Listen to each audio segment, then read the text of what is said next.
الحمد لله نحمده ونستعينه ونستغفره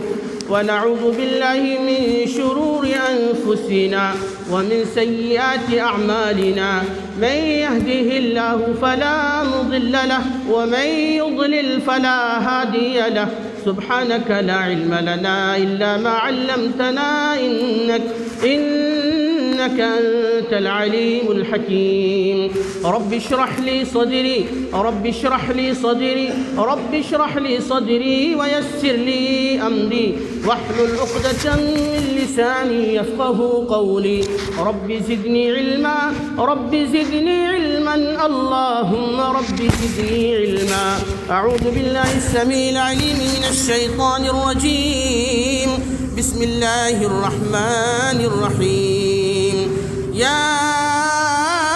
أيها الذين آمنوا كتب عليكم الصيام كما كتب على الذين من قبلكم لعلكم تتقون أياما معدودات صد شکر ماہ رحمت صد شکر ماہ رحمت رمضان آ گیا ہے صد شکر ماہ رحمت صد شکر ماہ رحمت رمضان آ گیا ہے بٹتی ہے خیر و برکت بٹتی ہے خیر و برکت رمضان آ گیا ہے شیطان قید میں ہے دوزخ ہوئی مقفل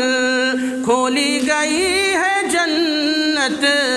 رمضان آ گیا ہے آیا ہے نیکیوں کا موسم بہار جیسا جی بھر کرو عبادت رمضان آ گیا ہے رمضان ہے نزول قرآن کا مہینہ رمضان ہے نزول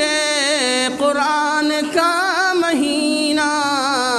گھر گھر کرو تلاوت رمضان آ گیا ہے مانگو دعائیں وقت افطار اپنے رب سے ہے منتظر اجابت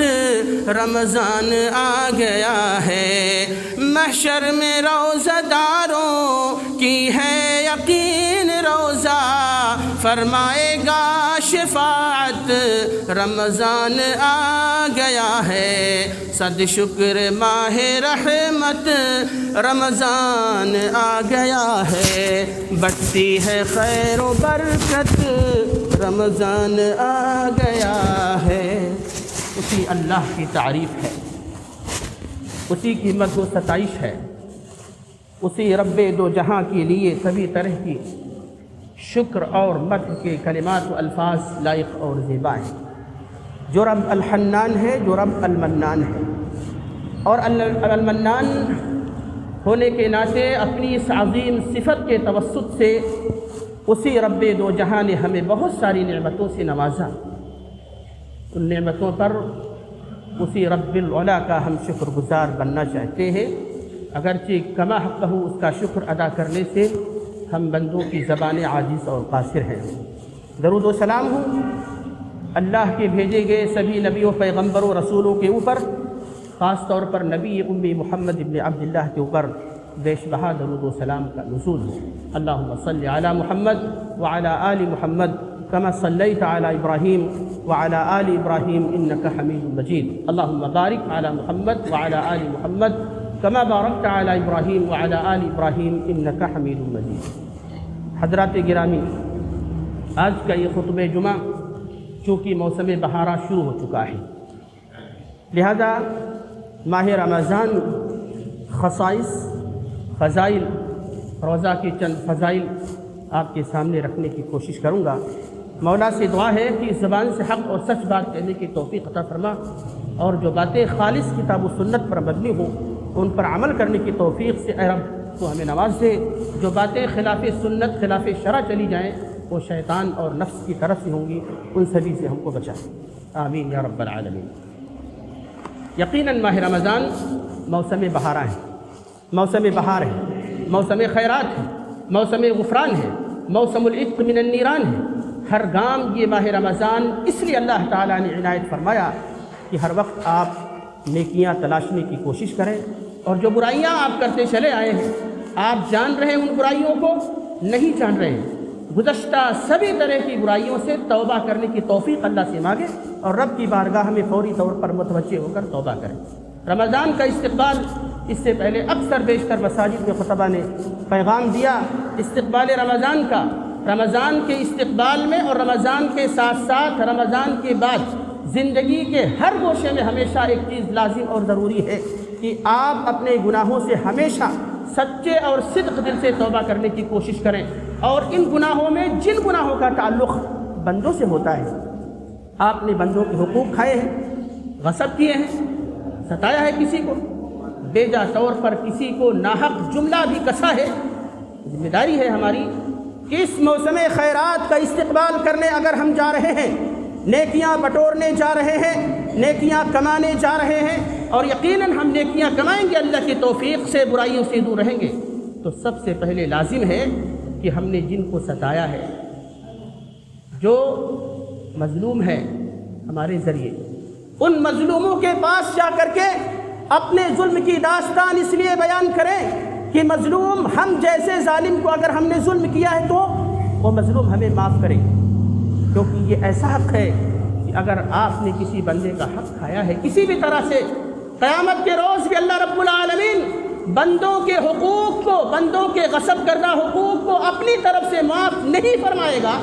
جب تک کہ دنیا ہی کے اندر رہتے ہوئے زندگی میں ایک بندہ دوسرے بندے کے پاس جا کر کے اپنے اس حق کو یا اپنے اس ظلم کو، اپنی اس گالی کو، اپنے اس ستم کو، اپنے اس ناحق کہے گئے لفظ کو معاف نہیں کروا لیتا ہے۔ بہرحال رمضان کا استقبال ہم نے کر لیا ہے، ماہ رمضان کی سعادتوں سے بہرور ہو رہے ہیں، صحت اور عافیت کی دولت ایک عظیم دولت ہے، اللہ رب العالمین سے اس صحت عظمیٰ کی دولت کا ہمیشہ سوال کرتے رہنا چاہیے۔ اللہ رب العالمین کو ہمیں رمضان کے اخیر تک زندگی، بلکہ جب تک زندگی رہے، ہمیشہ صحت و عافیت کی دولت سے مالا مال فرماتا رہا۔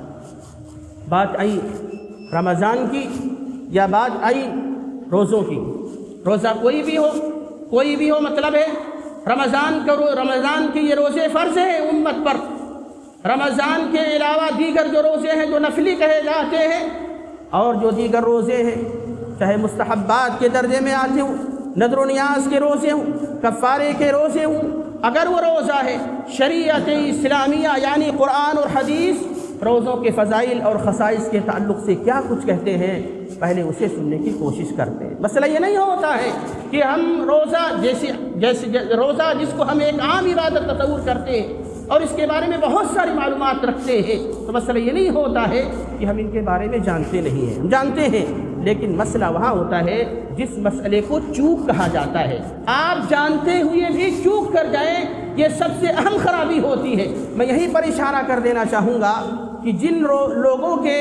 رمضان کے روزے پہلے سے یعنی پچھلے رمضان کے روزے چھوٹے ہوئے ہیں، ان کی ذمہ داری تھی کہ وہ رمضان آنے سے پہلے روزوں کی قضا کریں۔ خاص طور پر عورتوں کا جو مسئلہ ہوتا ہے سنگین ہوتا ہے، بہت سارے روزے ان سے چھوٹے ہوئے ہوتے ہیں، ان کی ذمہ داری تھی کہ وہ روزوں کی قضا کریں۔ اور اس سے اہم ذمہ داری ہے کہ روزوں کے مسائل ہوں یا اسلام کے تعلق سے کوئی بھی مسئلہ ہو، جس مسئلے کو ہم صحیح ڈھنگ سے نہیں جانتے ہیں وہ مسئلہ علماء شریعت کے سامنے لا کر کے رکھنا چاہیے، اس مسئلے کو قرآن اور حدیث کی روشنی میں سمجھنے کی کوشش کرنی چاہیے۔ بہت سارے ایسے مسائل ہوتے ہیں جن کا تعلق رمضان اور غیر رمضان سے ہے، لیکن ان مسائل کی حقیقت کو ہم نہیں جان رہے ہوتے ہیں، اور پورا رمضان ان مسائل سے لا علمی کی بنیاد پر ہمارا ایسے ہی گزرتا چلا جاتا ہے۔ آپ سوچ سکتے ہو کون سا مسئلہ ہے؟ مسئلہ ہے رمضان کے روزے اللہ نے فرض کیے تاکہ ہمارے اندر تقویٰ کی صفت پیدا ہو۔ تقویٰ کہاں کسے جاتا ہے؟ ایک انسان مکمل طور پر اللہ کو راضی کرنے کی عبادتیں کرے، سماج و معاشرے میں رہتے ہوئے ہر قسم کی برائی فتنے سے دور رہنے کی کوشش کرے، بندوں کے حقوق کو ادا کرتے ہوئے اللہ کے حق کو ادا کر لے جائیں، یہی تقویٰ ہے۔ بہت بڑا امتحان ہے۔ تو تقویٰ تو یہ نہیں ہو سکتا کہ ہم صرف رمضان کا روزہ رکھیں اور نماز نہ پڑھیں۔ مسئلہ ہے جو لوگ رمضان کے روزے تو رکھ لیتے ہیں، دن بھر بھوک و پیاس کی تکلیفیں تو برداشت کر لیتے ہیں، لیکن پنج وقتہ نمازیں تو اللہ نے امت کے ہر صحیح سالم فرد کے اوپر فرض عین قرار دے کے فرض کیا ہے۔ اگر ہم نماز نہیں پڑھتے تو ہمارے روزوں کا کیا ہوگا؟ میں یہاں فتویٰ نہیں دینا چاہتا، میں صرف سوال رکھ کر کے چھوڑ دینا چاہتا ہوں۔ نہیں پڑھتے ہیں لوگ، کچھ ہی لوگ ہیں، ان کچھ ہی لوگوں کی بات کری جائے، آپ کیوں نہیں پڑھتے ہیں؟ نماز پہلے ہے، روزہ بعد میں ہے، اور نماز و روزہ اکثر مقامات پر ساتھ میں ہے، نماز و زکوٰۃ بھی اکثر و مقامات پر ساتھ میں ہے۔ آپ نماز پڑھیے، روزہ رکھ لیتے ہیں، لیکن روزے کو جارح کر دینے والی بہت ساری جو چیزیں ہیں ان چیزوں سے ہم اجتناب نہیں کرتے۔ غیبت کرتے ہیں، چغلیاں کرتے ہیں، چوریاں کرتے ہیں، دھوکہ دیتے ہیں، جھوٹ بولتے ہیں، کرتے ہیں یہ سب کچھ۔ یہ مسئلہ ہے۔ اللہ کے نبی صلی اللہ علیہ وسلم کی حدیث ہے، من لم يدع قول الزور والعمل به فليس لله حاجة في أن يدع طعامه وشرابه۔ جو شخص جھوٹی بات کہنا اور اس کے اوپر عمل کرنا نہ چھوڑے تو پھر اللہ کو کوئی ضرورت نہیں ہے کہ وہ روزہ رکھے۔ اللہ کو ضرورت نہیں ہے کہ جھوٹا شخص اپنے کھانے اور پینے کو اللہ کے لیے چھوڑ دے۔ زندگی کے سارے معاملات اس کے تقویٰ کی اسپرٹ، تقویٰ کی خوبی سے اگر خالی ہیں تو صرف بھوکے رہنے کا نام روزہ نہیں ہے۔ مسئلہ ہے نبی کریم صلی اللہ علیہ وسلم حدیث پاک بھی اس کی وضاحت اس انداز میں کرتے، کم من صائم لیس من صیامہم الا الدہر وکم من قائم لیس من قیامہم الا الشہر۔ لوگ روزہ رکھتے ہیں لیکن ان کا روزہ صرف بھوک اور پیاس کا نام ہوتا ہے، اس کے علاوہ کچھ نہیں ہوتا ہے۔ اللہ کے پاس کوئی اجر و ثواب نہیں ملے گا ان لوگوں۔ اور کتنے ایسے ہیں جو روزہ بھی رکھتے ہیں بیچارے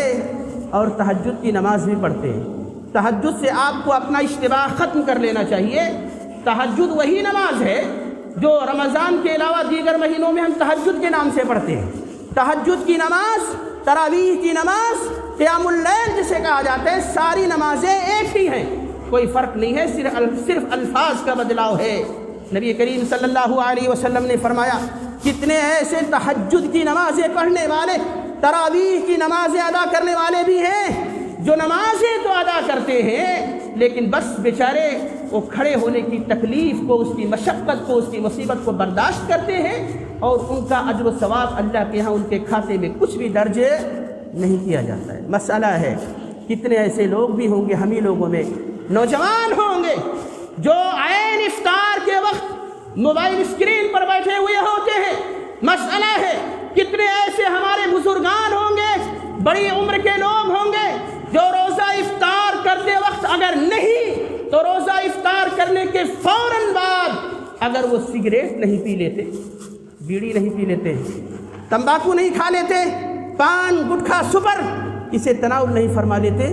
کیا کہتے ہیں ان کو تسلی نہیں ہوئی۔ تسلی کریں آپ، لعلکم تتقون، تقویٰ کی صفت پیدا کریے۔ ہر ایک خوبی کو پیدا کرنے کے لیے اللہ نے ماہ رمضان دیا، ہر ایک برائی سے دور رہنے کے لیے اللہ نے ماہ رمضان دیا۔ اسی لیے نبی کریم جناب محمد رسول اللہ صلی اللہ علیہ وسلم نے رمضان کا روزہ ہو یا غیر رمضان کا روزہ ہو، فرض روزے ہوں، نفل روزے ہوں، اللہ کے نبی صلی اللہ علیہ وسلم کہتے ہیں کہ اللہ تعالی بیان فرماتا ہے، یعنی حدیث قدسی ہے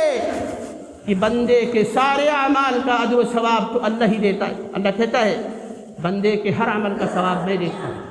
اور ایک عمل کا اجر و ثواب 1 سے لے کر کے 700 گنا تک بڑھا دیا جاتا ہے۔ لیکن روزے کا مسئلہ یہ ہے کہ روزے کا اسپیشل ثواب میں ہی دوں گا، اس لیے کہ ایک بندہ روزہ صرف میرے لیے رکھتا ہے۔ اللہ کے نبی صلی اللہ علیہ وسلم نے فرمایا روزہ دار جب وہ روزہ رکھتا ہے تو اسے زیادہ سے زیادہ اللہ رب العالمین سے اپنی گناہوں کی معافی کے لیے دعا کرنی چاہیے، اپنی ہر بھلائی کے لیے دعا کرنی چاہیے۔ کیوں کرنی چاہیے؟ نبی اکرم جناب محمد الرسول اللہ صلی اللہ علیہ وسلم نے روزہ کے فضائل اور خصائص کے تعلق سے یہ بھی تو ارشاد فرمایا کہ روزہ دار بندہ جب تک روزے کی حالت میں ہوتا ہے اگر اللہ سے دعا کرے امکان ہے کہ اللہ اس کی دعا کو قبول فرمائے گا۔ خاص طور پر ایک روزہ دار بندہ جب روزہ افطار کرنے کے لیے، روزہ کھولنے کے لیے افطار کے دسترخوان پر بیٹھا ہوا ہوتا ہے، افطار کے دسترخوان پر بیٹھ کر کے اسے اللہ کی طرف لو لگانی چاہیے، دعائیں کرنی چاہیے، اس لیے کہ نبی خدا جناب محمد الرسول اللہ صلی اللہ علیہ وسلم نے ارشاد فرمایا روزہ دار بندہ جب روزہ افطاری کے وقت دعا کرتا ہے تو بہت امکان ہے کہ اللہ تعالیٰ ایسے روزہ دار بندے کی دعا کو قبول فرما لے۔ اللہ کے نبی جناب محمد الرسول اللہ صلی اللہ علیہ وسلم نے روزہ کی خصوصیات میں سے خصوصیت کے تعلق سے ارشاد فرمایا کہ قرآن اور روزہ قیامت کے روز روزہ دار بندے کے حق میں قاری قرآن کے حق میں سفارش کرنے کے لیے آئیں گے۔ روزہ ایک طرف کھڑا ہو جائے گا اور اس بندے کے بارے میں اللہ تعالیٰ سے عرض فرمائے گا، سفارش کرے گا، اللہ تیرا یہ بندہ دن بھر بھوکا پیاسا تھا، تیرے رضا کو حاصل کرنے کے لیے، تجھے خوش کرنے کے لیے اس نے رمضان کے دنوں میں یا غیر رمضان کے دنوں میں روزہ رکھا، بھوک و پیاس کی تکلیف کو برداشت کیا، میں سفارش کر رہا ہوں کہ اس کے گناہوں کی بخشش اور مغفرت فرما دے۔ قرآن دوسری طرف کھڑا ہو جائے گا، قرآن کہے گا اللہ تیرا یہ بندہ ہے، قرآن کی تلاوت کیا کرتا تھا، رات کی تاریکیوں میں تیرے کلام کی آیات کو، الفاظ کو، حروف کو پڑھا کرتا تھا، جب لوگ غفلت کے اندر رہا کرتے تھے، اللہ میں سفارش کرتا ہوں اگر یہ بندہ گنہگار ہے تو اس کے گناہوں کی بخشش اور مغفرت فرما دے۔ نبی کریم جناب محمد الرسول اللہ صلی اللہ علیہ وسلم نے ارشاد فرمایا فَيُشَفَّعَانِ، یعنی روزہ اور قرآن دونوں کی سفارش قبول کر لی جائے گی۔ روزہ کیا ہے؟ اللہ کے نبی صلی اللہ علیہ وسلم نے روزے کی خصوصیت کے تعلق سے ارشاد فرمایا جس نے اللہ کے راستے میں صرف ایک دن کا روزہ، ایک روزہ رکھا، اللہ تعالیٰ اس ایک روزے کی وجہ سے اس کے چہرے کو جہنم کی آگ سے 70 سال کے لیے دور فرما دیتا ہے۔ دوسری روایت میں اللہ کے نبی صلی اللہ علیہ وسلم نے اسی مفہوم کو اس انداز میں بیان فرمایا جو شخص اللہ کو راضی کرنے کے لیے صرف ایک روزہ رکھتا ہے، ضروری نہیں ہے رمضان کا روزہ، نفلی روزے کی بات ہو رہی ہے، ایک دن کا روزہ جس نے اللہ کے راستے میں اللہ کو راضی کرنے کے لیے رکھا، اللہ تعالیٰ اس کے چہرے کو جہنم کی آگ سے 100 سالوں کے لیے دور فرما دیتا ہے۔ جس نے اللہ کو راضی کرنے کے لیے صرف ایک دن کا روزہ رکھا، نبی اکرم جناب محمد الرسول اللہ صلی اللہ علیہ وسلم نے اس کے اجر و ثواب کے بارے میں ارشاد فرمایا کہ اللہ تعالیٰ اس شخص کے درمیان اور جہنم کے درمیان ایک گڑھا، ایک خندق کھود دیتا ہے۔ کیسی خندق ہوتی ہے؟ اس خندق کی چوڑائی، لمبائی، گہرائی ایسے ہوتی ہے جیسے آسمان اور زمین کے درمیان کا فاصلہ ہے، اور کیا چاہیے۔ روزہ، اس کے فضائل اور خصوصیات نبی اکرم جناب محمد الرسول اللہ صلی اللہ علیہ وسلم کی حدیثوں کی روشنی میں سنیں آپ۔ اللہ کی نبی صلی اللہ علیہ وسلم کہتے ہیں روزہ دار بندہ جب روزہ رکھ رہا ہوتا ہے اور روزہ رکھنے کی وجہ سے اس کے منہ سے جو بو پھوٹتی ہے وہ اللہ کے نزدیک مشک سے بھی زیادہ پسندیدہ اور محبوب ہے۔ روزہ دار بندے کے لیے دو خوشیاں ہیں، ایک خوشی اسے اس وقت حاصل ہوتی ہے فوری جب وہ روزہ افطار کرنے کے لیے روزہ کے دسترخوان پر بیٹھا ہوتا ہے، اور دوسری خوشی اسے اس وقت ملے گی جب اسی روزہ کو لے کر کے اللہ رب العالمین سے وہ ملاقات کرے گا۔ اللہ کے نبی جناب محمد الرسول اللہ صلی اللہ علیہ وسلم کی زبان رسالت مآب سے روزہ کی خصائص اور فضائل، مناقب اور اس کی برتری کے تعلق سے بہت ساری احادیث مل جائیں گی، لیکن چونکہ مسئلہ رمضان کا ہے، ہم رمضان کی سعادتوں سے گزر رہے ہیں، رمضان کے خصائص فضائل یہ بھی بارہا آپ سن چکے ہیں، لیکن بس ایک تذکیر کے لیے رمضان کیا ہے، رمضان کس لیے اللہ نے دیا۔ اللہ کے نبی جناب محمد الرسول اللہ صلی اللہ علیہ وسلم رمضان کی خصوصیات کے تعلق سے ارشاد فرماتے ہیں اذا جاء رمضان فتحت ابواب الجنہ، اذا جاء رمضان فتحت ابواب الرحمہ، اذا جاء رمضان فتحت ابواب السماء۔ جب رمضان کا مہینہ آتا ہے جنت کے سارے دروازے کھول دیے جاتے ہیں، رحمت کے سارے دروازے کھول دیے جاتے ہیں، آسمان کے سارے دروازے کھول دیے جاتے ہیں، وغلقت ابواب النار، جہنم کے سارے دروازے بند کر دیے جاتے ہیں۔ اللہ کے نبی صلی اللہ علیہ وسلم نے رمضان کے روزوں کی خصوصیت یا رمضان کی خصوصیت کے بارے میں یوں بھی ارشاد فرمایا جب رمضان کی پہلی رات ہوتی ہے تو اس وقت ہی سارے جنت کے دروازے کھول دیے جاتے اور جہنم کے سارے دروازے بند کر دیے جاتے ہیں،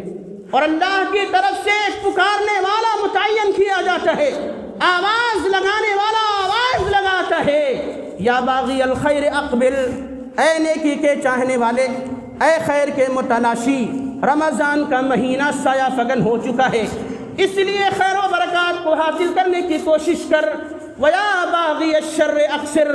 اور اے برائی کے متلاشی، اے برائی کے چاہنے والے، رمضان کا مہینہ سایہ فگن ہو چکا، لہذا اس ماہ مبارک کی قدر و منزلت کو پہچان لے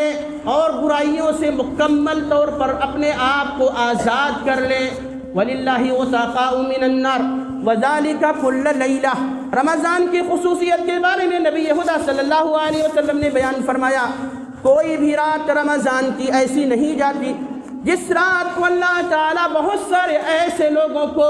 جہنم سے آزاد نہ کرتا رہتا ہو، یعنی اللہ تعالیٰ بہت سارے ایسے گنہگاروں کو، ایسے نافرمانوں کو، ایسے عصیاں کاروں کو، کتاب و سنت سے اعراض کرنے والوں کو، اللہ کو نہ پہچاننے والوں کو، وہ خود اللہ یہ جہنم سے آزاد کرتا رہتا ہے رمضان کی ہر رات، جو اپنے گناہوں کی وجہ سے جہنم میں جانے کے مستحق بن چکے تھے۔ باتیں اس سے بھی زیادہ ہو سکتی ہیں، لیکن اللہ کا شکر ہے بہت ساری چیزیں ہم احباب رمضان ہو یا عام روزے ان کے فضائل و خصوصیات کے تعلق سے جانتے ہیں، پر ہمیں کرنا کیا ہے؟ کرنا وہی ہے جس کا رمضان ہم سے تقاضا اور مطالبہ کرتا ہے۔ رمضان کی خصوصیت تو یہ بھی ہے کہ رمضان قرآن کی نزول کا مہینہ ہے، شہر رمضان الذی انزل فیہ القرآن، رمضان ہی کا وہ مہینہ ہے جس میں قرآن کا نزول ہوا۔ اب مفسرین کی تفسیروں کی طرف جائیں گے تو کچھ یہ کہتے ہیں اقرأ بسم ربک الذی خلق، قرآن کی پہلی آیت جو 5 نازل ہوئی آیات یہ رمضان کے مہینے میں نازل ہوئی، اور کچھ کہتے ہیں کہ رمضان کے مہینے میں قرآن کے نازل ہونے کا معنی مفہوم یہ ہے کہ پورا کا پورا قرآن اللہ تعالیٰ کے پاس لوح محفوظ میں تھا، وہاں سے اللہ تعالیٰ نے نچلے آسمان پر بیت العزت میں اتارا، اور پھر بیت العزت سے ضرورت کے مطابق جبریل امین کے ذریعے اللہ تعالیٰ نے 23 سالوں میں نزول قرآن کے مراحل کو مکمل کیا۔ اس سے مسئلہ نہیں ہمارا، مسئلہ اس سے ہے کہ ہمارا رشتہ قرآن کے ساتھ کیا ہے۔ سب سے اہم بات، رمضان صبر کا مہینہ، رمضان اطاعت کا مہینہ، رمضان غمگساری کرنے کا مہینہ، رمضان اسپیشل طور پر عمرہ کی ادائیگی کرنے کا مہینہ۔ اگر عمرہ کیا جاتا ہے اللہ سعادت بخشے، جن کے پاس مال ہے ان کی بات کرتا ہوں خاص طور، نہیں جن کے پاس وہ بھی تمنا کرے، رکاوٹ نہیں ہے، اللہ کے یہاں دینے کی کوئی لمٹ ہی نہیں ہے، جو مانگو گے آپ اللہ کب دے گا کیسے دے گا وہ اس کا کام ہے، لیکن اللہ ضرور دے گا اگر سچے دل سے مانگا گیا تو۔ عمرہ کرنا رمضان میں ایک حج کے برابر، نبی کریم صلی اللہ علیہ وسلم نے تو یہاں تک کہہ دیا جس نے رمضان میں عمرہ کیا اس عمرے کا ثواب ایسے ہے جیسے اس نے میرے ساتھ میں حج کیا ہو، یہ بہت بڑی سعادت ہے۔ اسی کے ساتھ ساتھ رمضان قرآن کا مہینہ ہے، قرآن سے لو لگانے کی ضرورت ہے، لگائیے۔ قرآن صرف سننے کے لیے نہیں ہے، سنیے بھی، لیکن ان کے معانی مفاہیم کا ادراک کیجیے۔ صرف تراویح کی نماز میں قرآن سنیے نہیں، خود بھی پڑھیے، تفسیروں کا مطالعہ کریں، آپ معانی مفاہیم کو سمجھنے کی کوشش کریں آپ، اس لیے کہ رمضان میں یہ قرآن صرف قرأت کے لیے نہیں ہے، رمضان کی قرآن کتاب ہدایت ہے، قرآن دستور حیات ہے، قرآن دستور نجات ہے، قرآن ہی کے اوپر ہماری دونوں زندگیوں کا انحصار ہے، پھر اس سے غفلت کیسی؟ جس قرآن کو اللہ کے نبی صلی اللہ علیہ وسلم کے پاس رمضان کے مہینے میں سننے اور سنانے کے لیے وہی جبریل امین آیا کرتے تھے، جو جبریل امین قرآن لے کر نازل ہوئے تھے، اور جس قرآن کو نبی اکرم صلی اللہ علیہ وسلم جبریل امین کو پڑھ کے سنایا کرتے تھے، اس قرآن سے ہماری غفلت آخر کیوں؟ قرآن کے تعلق سے سب سے زیادہ کوشش کرنی چاہیے، اور رمضان میں خصوصی طور پر ہمارا رشتہ قرآن سے ہونا چاہیے۔ اللہ تعالیٰ کہنے سننے سے زیادہ عمل صالح کرنے کی توفیق عطا فرمائے۔ رمضان جو آ چکا ہے اس کے شب و روز سے ہم گزر رہے ہیں، کوئی بھی لمحہ اللہ ایسا خالی نہ جائے جس لمحے میں ہم تیری رضا کا کام نہ کریں، گناہوں سے دور رہے۔ جو لوگ رمضان کی نیکیوں اور اس کے برکات و فیوز سے غافل نہیں جانتے، ان تک مل کے فیوز و برکات پہنچائیں۔ الہ العالمین، رمضان ہو یا غیر رمضان، تو ہمیں اپنا سچا مطیع فرما بردار اور متبع کتاب و سنت بنا کر کے زندگی گزارنے کی توفیق عطا فرما۔ ہم میں سے جو لوگ کسی بھی طرح سے تیری کسی بھی عبادت سے غافل ہیں، اللہ سمجھ عطا فرما۔ زندگی کس لیے ہے؟ اسی لیے تو ہے دنیا کے مشاغل و مصروفیات میں رہتے ہوئے اللہ کے لیے ایسا کوئی کام کر لے جائیں جو صرف اللہ کے لیے نہیں ہوتا، ہمارے لیے ہوتا ہے۔ اللہ محتاج نہیں ہے، اللہ کی ذات غنی، اللہ کی ذات سمجھ، اللہ کی ذات بے نیاز، کسی چیز کی اس کو حاجت نہیں ہے۔ ہم کرتے ہیں تو ہم اپنے لیے کرتے ہیں اللہ تعالیٰ، تو ہمیں اپنے لیے بھی زندگی گزارنے کی توفیق عطا فرما۔ مواسات، غمگساری، ہمدردی، مدد، اعانت، محبت، لگاؤ، جتنے بھی اس قسم کی سنہرے الفاظ اور صفات ہو سکتی ہیں، سبھی صفات سے ہمیں تو متصف فرما دے، جب تک زندہ رکھ اسلام پر اور اسلام اور ایمان پر ہمارا خاتمہ فرما۔ آمین وآخر دعوانا الحمدللہ رب العالمین۔ ان اللہ وملائکتہ یصلون علی النبی یا ایھا الذین آمنوا صلوا علیہ وسلموا تسلیما۔ اللهم صل علی محمد وعلى آل محمد كما صليت على ابراہیم وعلى آل ابراہیم انک حمید مجید۔ اللهم بارک علی محمد وعلى آل محمد كما بارکت علی ابراہیم وعلى آل ابراہیم انک حمید مجید۔